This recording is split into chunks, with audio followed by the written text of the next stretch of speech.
Apa kabar guys? Kuharap nih kalian baik-baik saja ya. Hari ini saya ada mau cerita. Karena kita semua udah tahu bahwa dunia ini tuh penuh dengan begitu banyak misteri yang tak terpecahkan.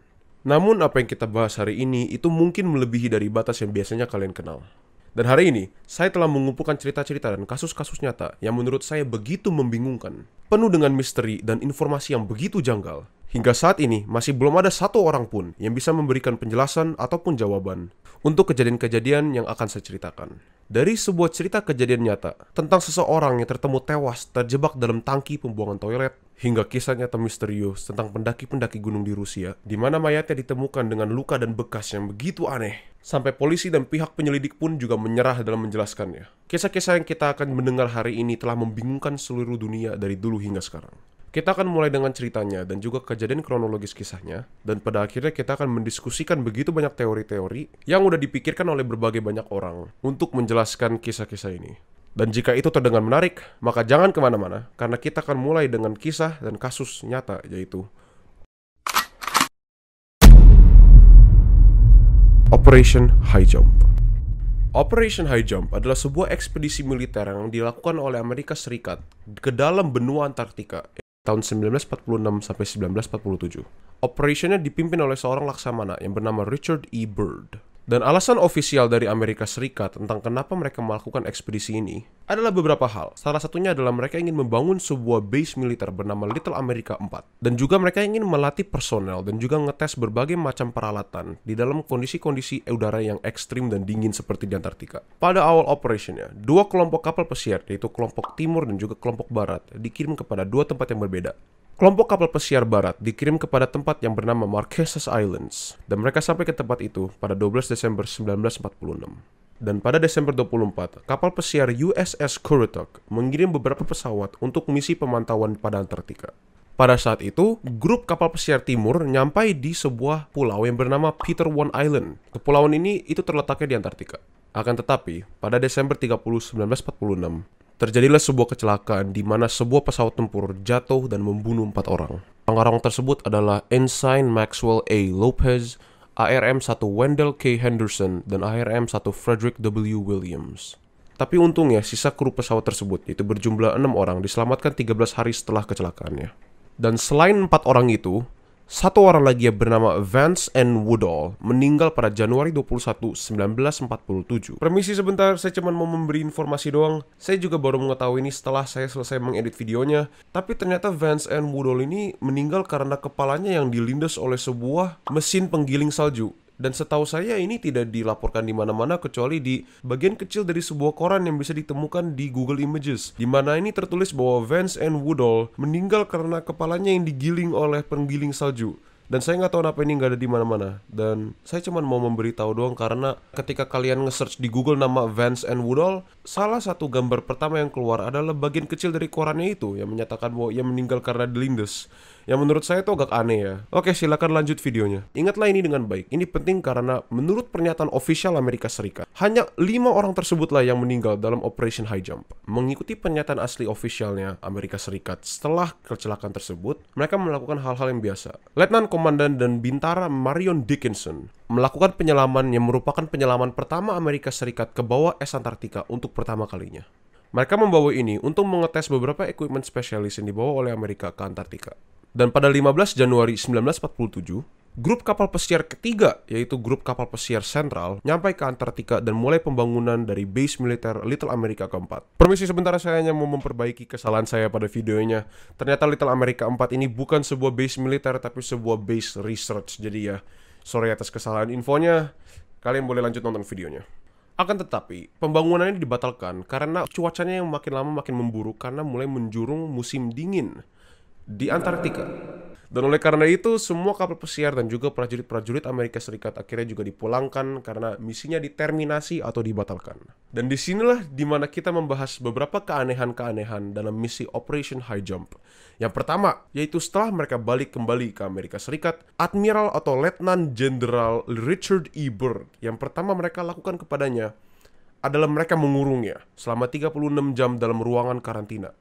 Beberapa orang berspekulasi atas kenapa alasan ia bisa dikurung selama 36 jam, tapi kita tahu dengan pasti adalah Richard E. Byrd, laksamana pemimpin Operation High Jump, diancam mati di dalam ruangan karantina tersebut. Dan ia dikatakan bahwa ia tidak boleh mengatakan observasinya, hasil penglihatan, ataupun apapun yang ia temukan di Antartika selama Operation High Jump kepada publik atau media, atau ia akan dibunuh. Selain itu, hal-hal aneh yang mengenai Operation High Jump adalah waktu dilaksanakannya.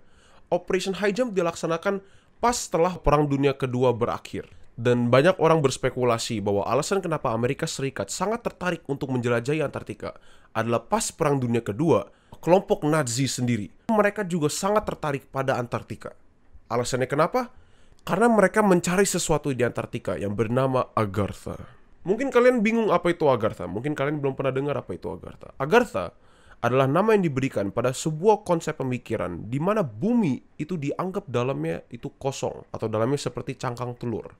Seperti cangkang telur itu maksudnya jadi ada luaran bumi, luar permukaan bumi di mana peradaban manusia tinggal, dan juga ada dalam bumi, yaitu di bawah kerak bumi di mana ada sebuah peradaban makhluk hidup lain yang tinggal di dalamnya. Konsep Agartha ini sangat menarik perhatian banyak pemimpin-pemimpin yang kuat selama masa sejarah, dan salah satunya adalah Adolf Hitler sendiri yang sangat tertarik pada konsep Agartha. Dan menurut banyak orang, alasan kenapa Richard E. Byrd, laksamana yang memimpin Operation High Jump, ditahan selama 36 jam dan disuruh diam atau ia akan dibunuh adalah karena ia menemukan pintu masuk ke dalam Agartha tersebut.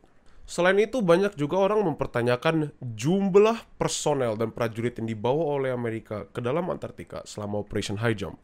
Karena menurut kalian mungkin sebuah ekspedisi kecil kayak gini, mereka mungkin memerlukan berapa ratus prajurit, berapa kapal pesiar. Tapi bukan.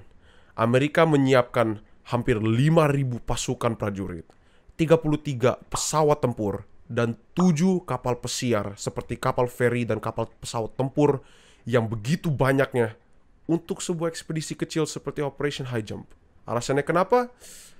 Kita hanya bisa berspekulasi karena pernyataan ofisial Amerika Serikat tidak menjelaskannya sama sekali. Selain itu juga ada pernyataan dari Richard E. Byrd sendiri.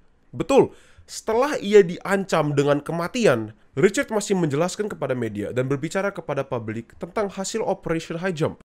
Dan inilah kenapa kita tahu begitu banyak informasi-informasi aneh yang tidak termasuk dalam pernyataan Amerika Serikat yang ofisial, karena Richard E. Byrd ini sendiri yang mengatakannya. Ya, meskipun dia sudah diancam dengan kematian kalau dia akan dibunuh ketika dia ngomong ke media atau ke orang publik sama sekali.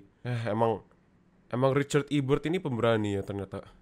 Tapi hal-hal yang ia ngomongkan bukanlah sebuah pernyataan tentang observasinya, bukanlah sebuah pernyataan tentang penemuannya, tapi yang ia ngomongkan adalah sebuah peringatan. Peringatan bahwa Amerika Serikat haruslah siap dan siaga untuk menghadapi penjajahan dari pesawat-pesawat tempur agresif yang akan datang dari kutub utara dan juga kutub selatan. Mengapa Richard E. Byrd menyatakan peringatan itu? Kita nggak bakal tahu, karena dia tidak pernah mengatakannya lagi setelah itu. Dan apakah kalian ingat tentang 5 orang yang meninggal dalam Operation High Jump? 4 karena pesawat jatuh, dan 1 lagi pada awal Januari 1947. Amerika Serikat menyatakan bahwa hanya 5 orang tersebutlah yang meninggal pada Operation High Jump. Akan tetapi, dari 5.000, hampir 5.000 prajurit tentara yang masuk ke dalam Antartika, meskipun kebanyakan besar mereka kembali dengan aman, hampir 1.000 dari mereka itu hilang. Bukan meninggal, hilang. Beberapa dikatakan meninggal karena kondisi cuacanya yang begitu ekstrem, tapi mayoritasnya dikatakan hilang atau missing in action. Dan hingga saat ini Amerika Serikat pun masih belum pernah menjelaskan ataupun juga menceritakan tentang lanjut tentang apa itu sebenarnya Operation High Jump dan alasan apa mereka membawa begitu banyak prajurit dan juga pesawat tempur untuk sebuah ekspedisi kecil kepada benua Antartika. Dan itulah mengapa hingga saat ini banyak sekali orang berpikirkan banyak teori dan membuat banyak-banyak teori untuk menjelaskan kejadian-kejadian yang terjadi dalam Operation High Jump. Ulang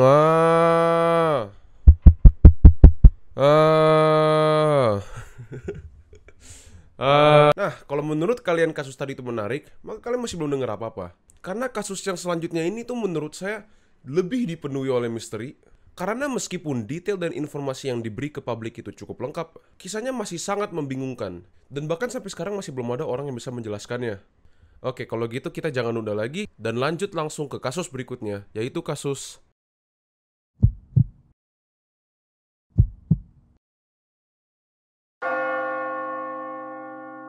misteri kematian orang di toilet Fukushima.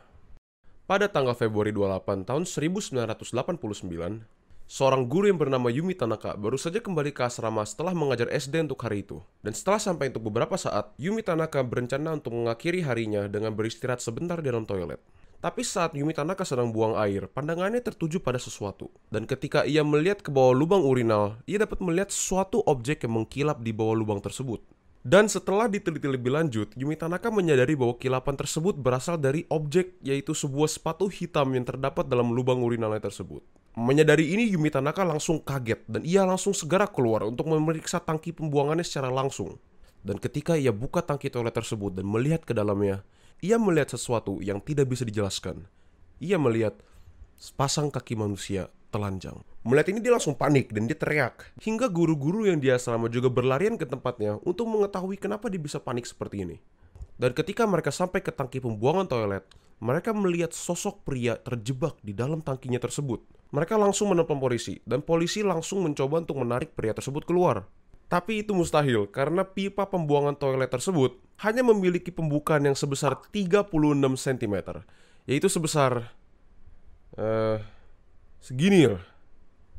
Dan pria itu sudah terjebak dalam sekali di dalam pipa tersebut. Dan yang udah pasti adalah ia sudah tidak hidup lagi.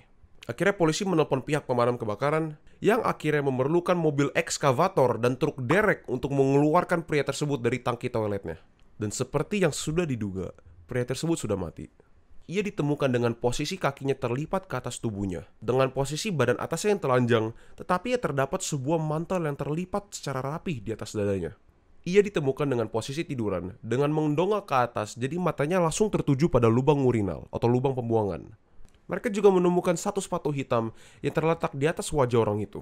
Dan kilapan dari sepatu hitam inilah yang dilihat oleh Yumi Tanaka ketika ia sedang buang air besar di toilet. Dan akhirnya mereka harus menutupi jasad tubuh tersebut dan dikirim ke tim forensik untuk mencari tahu kenapa alasan dia bisa meninggal. Dan tim forensik sampai harus membersihkan tubuhnya hingga 2 kali. Karena mereka menyadari bahwa orang ini harusnya udah meninggal paling lama tuh tanggal 26. Jadi minimal selama 2 hari orang tersebut wajahnya menerima pembuangan kotoran dari wanita, sehingga bau busuknya begitu parah sehingga mereka perlu membersihkannya selama beberapa kali baru bisa menghilangkan kotoran dan juga bau busuknya. Dan akhirnya tim forensik pun juga menyimpulkan bahwa alasan pria tersebut meninggal bukanlah karena kelaparan ataupun kehausan, tapi ia meninggal karena kedinginan. Kebetulan pada saat waktu kejadian tersebut, Jepang sedang melalui musim dingin yang terdinginnya. Dan karena mereka juga tidak menemukan tanda-tanda fisik atau keras trauma di tubuhnya seperti cakaran atau memar, yang biasanya akan menjadi indikator bahwa ia sedang melawan atau berperang melawan orang yang sedang memaksa ia masuk ke dalam toilet atau pipa pembuangannya. Lagi pula karena pipa tersebut hanya memiliki pembukaan yang sebesar 36 cm. Itu yang mereka bilang, tapi mereka juga mengatakan bahwa mereka menemukan lecet ataupun luka kecil di sikunya dan di lututnya. Jadi agak kontradiksi ini ya. Tapi yang sudah pasti, pria tersebut meninggal paling lamanya tanggal 26 Februari, 2 hari sebelum ditemukan oleh Yumi Tanaka. Dan pada akhirnya, mereka berhasil mengidentifikasikan tubuh orang tersebut sebagai seseorang yang bernama Naoyuki Kanno. Naoyuki Kanno, pria yang berusia 26 tahun, bekerja di perusahaan pembangkit listrik tenaga nuklir dan juga merupakan anggota klub aktif di klub pemuda desa, adalah orang yang mereka temukan di dalam pipa pembuangan tersebut. Orang-orang desa mengatakan bahwa Naoyuki Kanno adalah seorang pemuda desa yang cerdas dan ceria yang sering membantu warga desa ketika mereka memerlukan bantuannya. Terakhir kali Naoyuki Kanno terlihat pada tanggal 24 Februari oleh ayahnya, ketika Naoyuki Kanno ke ayahnya untuk minta izin untuk pergi sementara. Dan meskipun ia tidak kembali pada malam itu, orang tua Naoyuki Kanno tidak terlalu khawatir karena Naoyuki Kanno sudah dewasa dan sering juga berpergian. Tapi ketika mereka gagal untuk menghubungi anaknya selama 3 hari, mereka menjadi bingung dan juga sudah mulai terasa panik. Mempertanyakan keberadaan Naoyuki Kanno ini, mereka pergi untuk mencari mobilnya. Dan pada akhirnya mereka menemukan mobilnya Naoyuki Kanno terparkir di depan parkiran ternakan dengan kunci mobilnya masih berada di dalam soket kunci mobilnya. Nah, sudah pasti kalau kasus seperti ini, kasus orang terjebak dalam pipa pembuangan sebuah asrama guru di desa kecil, itu pasti langsung membuat bingung banyak warga desa. Oleh karena itu warga-warga desa dan juga pihak polisi memikirkan beberapa teori-teori yang menurut mereka masuk akal untuk mencoba menjelaskan kenapa Naoyuki Kanno bisa nyasar ke dalam pipa toilet tersebut. Teori pertama diusulkan oleh pihak polisi, dan mereka mengusulkan karena Naoyuki Kanno ditemukan dengan tubuhnya yang relatif sehat dan karena hanya ditemukan beberapa luka kecil yang berada di sikunya dan juga di lututnya, mereka berpikir bahwa ia mungkin meninggal karena hipotermia dengan tidak sengaja setelah ia merangkak masuk secara langsung ke dalam pipa pembuangan toilet tersebut. Mereka mengatakan bahwa alasan kenapa ia melakukan ini adalah untuk mengintip perempuan ketika mereka sedang buang air besar.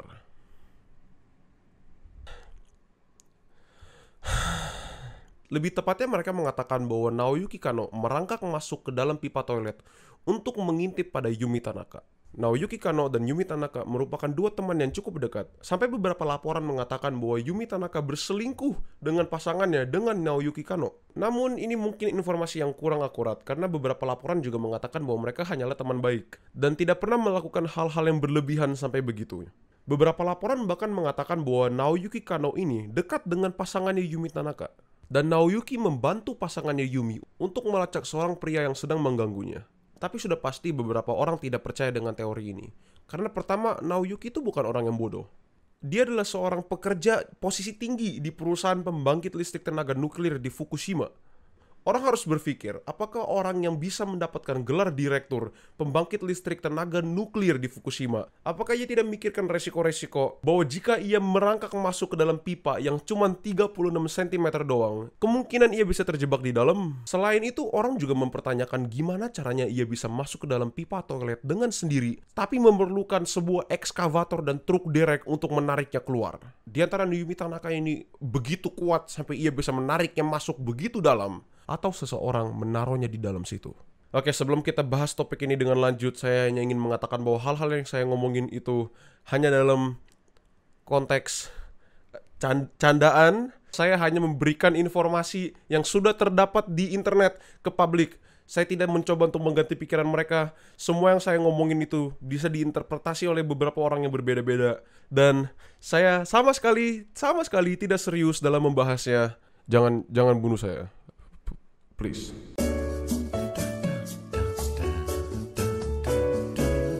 Mobilnya Naoyuki masih ditemukan dengan kuncinya terslot di dalam slot kuncinya, menandakan bahwa sebenarnya Naoyuki hanya berniat untuk pergi sementara. Dan apakah kalian ingat di atas mukanya Naoyuki ditemu sepatu? Mereka menemukan pasangan sepatu yang sama dalam jarak hanya beberapa ratus meter dari mobilnya Naoyuki sendiri. Dan dari orang-orang yang dekat dengan Naoyuki, mereka mengatakan bahwa tidak ada sama sekali perilaku Naoyuki yang mencerminkan ia bisa berbuat bejat atau berpikiran begitu mesum sampai ia ingin masuk ke dalam tangki pembuangannya seperti yang dideskripsikan oleh polisi-polisi. Selain itu, kedekatan Naoyuki dan Yumi yang biasanya menjadi alasan pertama orang-orang untuk menjelaskan kenapa ia bisa melakukan hal itu pun juga tidak masuk akal. Karena sebenarnya pada hari kejadian itu, Yumi ada berencana untuk berpergian selama 4 hari. Dan Yumi hanya memberitahukan teman-teman terdekatnya dia doang tentang rencana itu, termasuk Naoyuki sendiri. Nah, mengetahui itu kenapa Naoyuki bisa masuk ke dalam tangki toilet untuk mengintip Yumi di hari di mana ia tahu Yumi seharusnya belum pulang. Hal-hal ini adalah alasan kenapa orang desa di Jepang tersebut kurang mempercayai tentang teori orang mesum ini, bahwa Naoyuki adalah orang bejat dan mesum sampai ia masuk ke dalam toilet untuk mengintip perempuan ketika mereka sedang buang air. Dan ini kita membawa ke teori kedua kita, yaitu adalah teori bahwa Naoyuki dibunuh karena urusan politik. Kebetulan hari kejadian itu adalah hari yang mendekati pemilihan umum desa. Nah, kebetulan ada seorang politikus yang berkuasa yang juga temenan dengan Naoyuki yang berbeda pendapat dengannya tentang perluasan pembangkitan tenaga listrik nuklir dari Fukushima ke desa. Mereka mengatakan bahwa hal itu akan menguntungkan secara ekonomi kepada desa, tapi kepala desanya sendiri tidak setuju karena efek radiasi nuklir yang bisa membawa kepada warga desa. Ditambah lagi bahwa Naoyuki baru saja mengetahui bahwa temannya ini tuh melakukan tindakan korupsi, menarik uang-uang desa untuk kepentingannya sendiri, membuat Naoyuki tidak lagi mendukung temannya. Nah, Naoyuki bisa mengetahui ini karena dia sendiri dan temannya pernah menyelidiki perusahaan pembangkit listrik tenaga nuklir yang dimiliki oleh orang tersebut. Ditambah lagi Naoyuki adalah sebuah direktur besar pada perusahaan pembangkit listrik tenaga nuklir tersebut. Bisa aja menambah resiko hancurnya reputasi temannya ini. Oh, dan temannya Naoyuki yang membantu menyelidiki perusahaan tersebut meninggal karena bunuh diri kurang dari sebulan sebelum Naoyuki ditemu meninggal di dalam pipa toilet. Dan inilah kenapa hampir 4.000 warga desa memohon dan meminta pada pihak polisi untuk menyelidiki ulang kasus Naoyuki ini. Tapi sampai sekarang itu masih tidak terjadi dan tidak akan pernah terjadi lagi karena kasusnya sudah melewati batas preskripsi di Jepang. Nah, sekarang untuk mengakhiri video ini, saya masih ingin membawa satu cerita lagi kepada kalian. Cerita tentang sebuah grup pendaki gunung di Rusia, di mana kematian mereka meninggalkan tubuh mereka dalam kondisi yang begitu aneh, hingga pihak polisi dan pihak investigator pun menyerah dalam menjelaskannya. Inilah kasus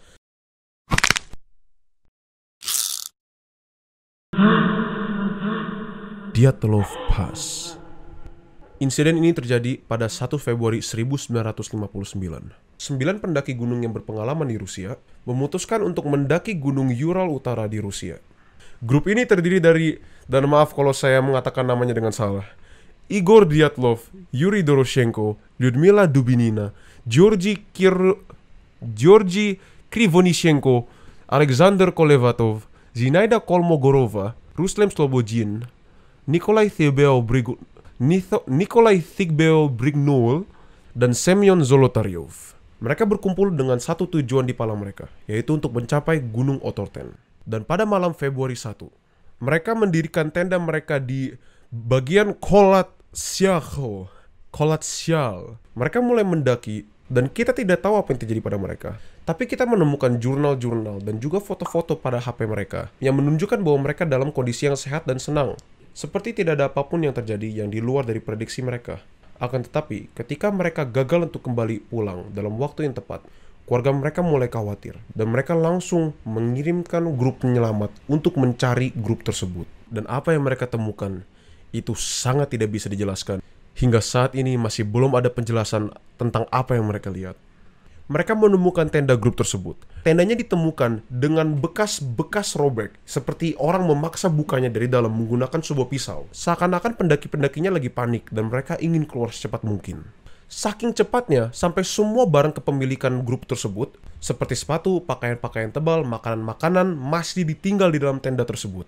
Pihak penyelamat berpikir bahwa karena mereka keluar begitu cepat, mereka hanya tinggal menemukan jejak kaki yang ditinggalkan oleh mereka. Akan tetapi, di salju-salju gunung tersebut, sama sekali tidak ada jejak kaki yang ditemukan. Oleh karena itu, grup penyelamat dipaksa untuk mencari mereka ke dalam kehutanannya. Dan dalam hutannya, mereka mulai menemukan jasad-jasad pendaki gunung tersebut. Jasad pertama yang mereka temukan adalah Yuri Doroshenko. Yuri Doroshenko ditemukan dengan luka besar di dadanya dan tengkoraknya yang hancur.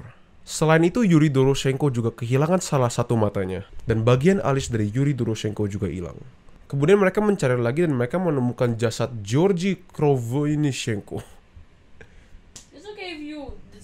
Ia ditemukan dekat Yuri, dan seperti Yuri, ia juga ditemukan dengan luka dalam di dadanya dan tengkoraknya yang sudah hancur. Tapi yang anehnya dengan Georgi adalah bahwa tangan dan kakinya ada luka bakar, seakan-akan dia mencoba untuk membuat api tapi gagal. Mereka tidak bisa menjelaskan ini, jadi mereka lanjut mencari, dan akhirnya mereka menemukan tubuh Lyudmila Dubinina.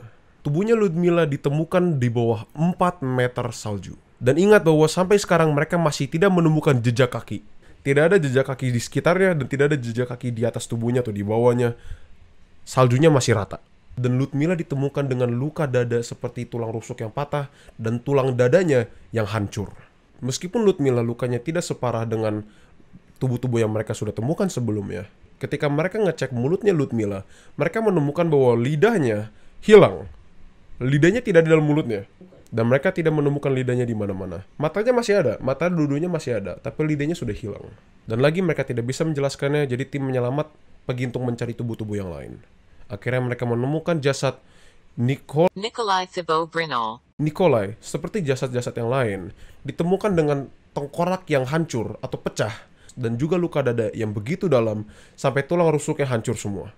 Mungkin kalian sudah menyadari suatu pola dengan kematian-kematian ini ya. Ada beberapa detail yang agak mirip dengan satu dengan lainnya. Dan itu bakal dijelaskan atau coba dijelaskan di sesi teorinya nanti. Jadi tunggu aja untuk penjelasannya. Selain itu, Nikolai juga kehilangan kedua matanya. Dan seperti beberapa orang yang sebelumnya, dia juga kehilangan bagian dari alis matanya. Selain itu juga ada detail yang aneh tentang Nikolai, yaitu pada bibirnya terdapat sebuah noda biru. Dan biasanya itu menjadi indikator bahwa seseorang memiliki kontak dengan satu objek yang dingin tetapi juga mengandung bahan besi.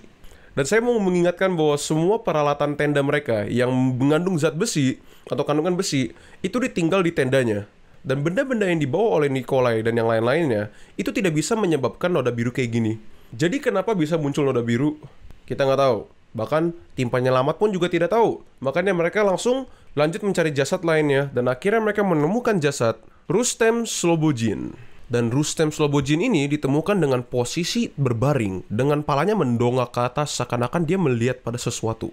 Para tim penyelamat menyadari ini dan mereka menarik sebuah garis untuk mengetahui apa yang sebenarnya lagi dilihat oleh Rustem. Dan entah karena sebuah kebetulan atau lainnya, kepalanya Rustem Slobodin sedang menghadap pas ke tenda mereka. Dan anehnya tentang jasad Rustem Slobodin ini adalah pada saat tim penyelamat menemukan tubuhnya, mereka kira bahwa dia tidak ada menderita luka apapun. Karena badannya oke-oke aja, palingan cuma beberapa memar dan juga beberapa goresan di tangannya dan di lututnya. Tapi kalau dibandingin sama yang lain yang punya tengkorak hancur ataupun luka dada yang dalam banget, ini masih nggak apa-apa. Itu yang awalnya mereka kira. Tapi setelah mereka membawa tubuhnya ke tim forensik, mereka menemukan bahwa tulang dalam tubuhnya hampir semuanya hancur. Meskipun dari luar tubuhnya terlihat oke-oke aja, hampir semua luka dari Rustem Slobodin bersifat internal. Tapi pada awalnya mereka tidak mengetahui ini. Jadi mereka pikir dia oke-oke aja dan mereka langsung lanjut lagi untuk mencari tubuh selanjutnya. Dan akhirnya tim penyelamat menemukan tubuh pemimpin grupnya, yaitu Igor Dyatlov sendiri. Igor ditemukan dengan tubuhnya masih berdiri dan menyender kepada sebuah pohon. Itu agak aneh, tapi tim penyelamat langsung menurunkan tubuhnya dan juga langsung menginspeksi untuk mencari luka-luka yang diderita oleh Igor Dyatlov. Mereka menemukan bahwa tubuhnya seperti yang lain juga memiliki tengkorak yang hancur dan juga luka dada yang dalam. Dan satu detail pada tubuh Igor yang membuat saya merinding adalah ketika tim forensik membawa mayat-mayat yang diberikan oleh tim penyelamat kepada mereka. Karena akibat salju dan dinginnya yang mengawetkan tubuh mereka, mereka bisa mengestimasi dengan sangat akurat kapan waktu kematian mereka.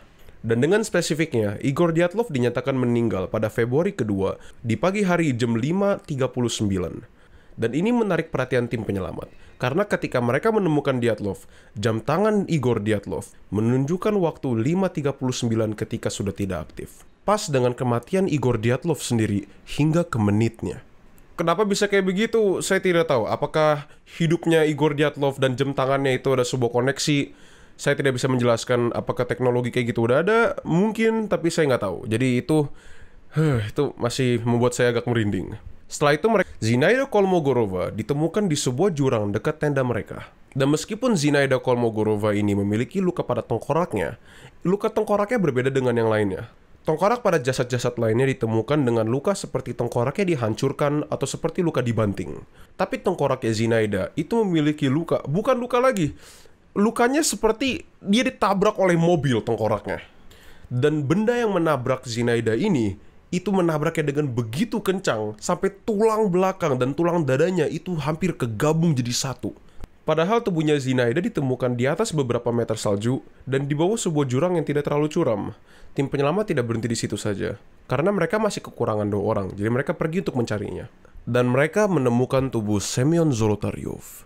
Tim penyelamat menemukan Semyon Zolotaryov dan tubuhnya ditemukan dengan jarak yang paling jauh dari tenda mereka. Dan seperti Zinaida, luka pada tulangnya menunjukkan seperti ia ditabrak oleh suatu kekuatan yang kuat yang melemparnya jauh. Tapi yang aneh dengan Semyon Zolotaryov adalah bahwa ia ditemukan dengan kulit tangannya hampir semuanya kelupas. Ini bisa dijelaskan mungkin karena ia ada iritasi dan karena hipotermia ketika ia mencoba untuk menggaruk tangannya, kulitnya copot. Atau mungkin Semyon Zolotaryov mencoba untuk memanjat sesuatu dengan begitu keras hingga kulit tangannya kelupas semua. Tim penyelamat hanya perlu menemukan satu tubuh lagi. Dan tidak lama setelah tubuh Semyon Zolotaryov ditemukan, mereka menemukan tubuh Alexander Kolevatov. Tubuhnya Alexander Kolevatov ditemukan di daerah yang lebat dengan pepohonan, sehingga tim penyelamat memerlukan waktu yang cukup lama untuk menemukannya.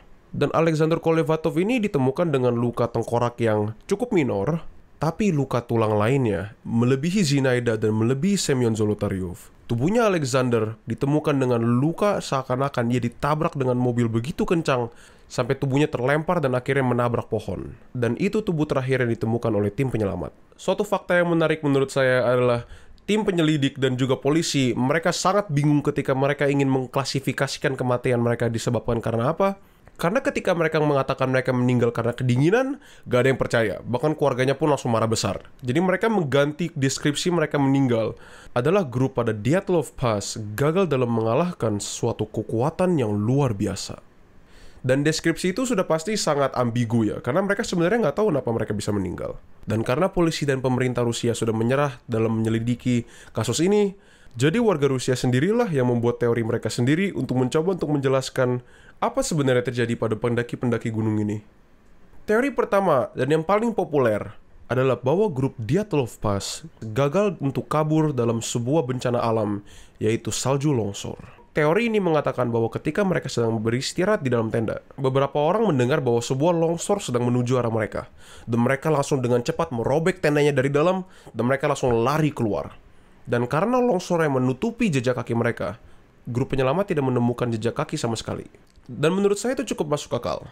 Karena kekuatan dari sebuah salju longsor dari gunung yang begitu besar bisa aja melempar orang begitu kuat pada pohon atau juga pada lantai yang bisa merusak tengkorak dan juga dadanya, atau melempar orang sampai masuk ke dalam sebuah jurang. Itu juga mungkin.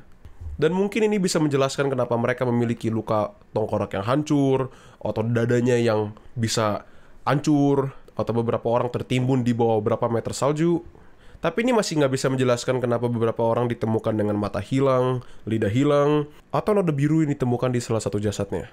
Jadi itu dimana kita masuk ke teori kedua kita, adalah bahwa mereka diburu dan dibunuh oleh suku Mansi, yang kebetulan juga merupakan suku kanibal. Daerah di mana mereka berkemah juga dikenal dengan wilayah yang rawan dengan orang suku Mansi. Dan teori ini menyatakan bahwa ketika mereka berkemah, mereka ditemui oleh suku Mansi yang tidak senang dengan keberadaan mereka, sehingga mereka dikejar sampai mereka perlu buru-buru keluar dan dibunuh satu demi satu. Ini mungkin masuk akal untuk menjelaskan kenapa mereka semua meninggal dengan luka yang mirip, seperti tengkorak hancur, tulang dada hancur. Ini juga bisa menjelaskan kenapa ada noda biru di mulutnya, karena suku Mansi berburu dengan tombak, dan mata tombak suku Mansi dibuat oleh besi. Tapi pertanyaan banyak orang cuma satu. Kalau mereka mengatakan bahwa suku Mansi memburu mereka karena mereka adalah suku kanibal, kenapa tubuh-tubuhnya dibiarkan saja? Luka-luka yang ditemukan pada tubuh anggota Dyatlov Pass tidak ditemukan dengan luka tusukan ataupun luka gigitan. Meskipun beberapa orang coba menjelaskan bahwa luka bakar tangan yang ditemukan di salah satu jasadnya itu mungkin karena mereka mencoba untuk membakar mereka, luka itu hanya ditemukan di satu orang, dan itu bisa dijelaskan dengan mungkin dia mencoba untuk membuat api dan gagal. Dan selain itu mereka juga memikirkan banyak teori dari militer hingga alien. Dan meskipun beberapa dari mereka hampir masuk akal, saya masih belum memberitahu kalian detail yang paling krusial yang ditemukan pada jasad-jasadnya, yaitu pada tubuh Nikolai Thebobrinov dan Semyon Zolotaryov ditemukan dengan level radiasi ratus kali lipat di atas normal. Ini menurut saya detail yang paling membingungkan, karena mungkin make sense atau masuk akal kalau misalnya mereka meninggal karena salju longsor, mereka bisa hancur palanya dan juga dadanya ditimbun oleh salju hingga hancur. Tapi itu nggak bisa menjelaskan bibirnya kenapa bisa ada noda biru, dan juga kenapa jam tangannya si Igor Dyatlov menunjukkan jam kematiannya dia. Dan teori-teori lain yang dibuat oleh warga-warga Rusia masih tidak bisa menjelaskan kenapa dua orang tersebut ditemukan dengan level radiasi yang begitu tinggi. Ketika saya sedang mencari informasi tentang kasus ini, saya sendiri juga kurang percaya kalau misalnya mereka ditemukan dengan level radiasi yang begitu tinggi. Tapi ini tertulis pada laporan pemerintah Rusia sendiri, jadi saya tidak bisa mengatakan apa-apa. Dan itulah kenapa menurut saya kasus Dyatlov Pass ini merupakan sebuah tragedi yang paling dipenuhi oleh misteri yang pernah saya baca. Dan dengan itu saya ingin mengakhiri video ini. Terima kasih dari lubuk hati saya kepada kalian semua yang telah menonton sejauh ini.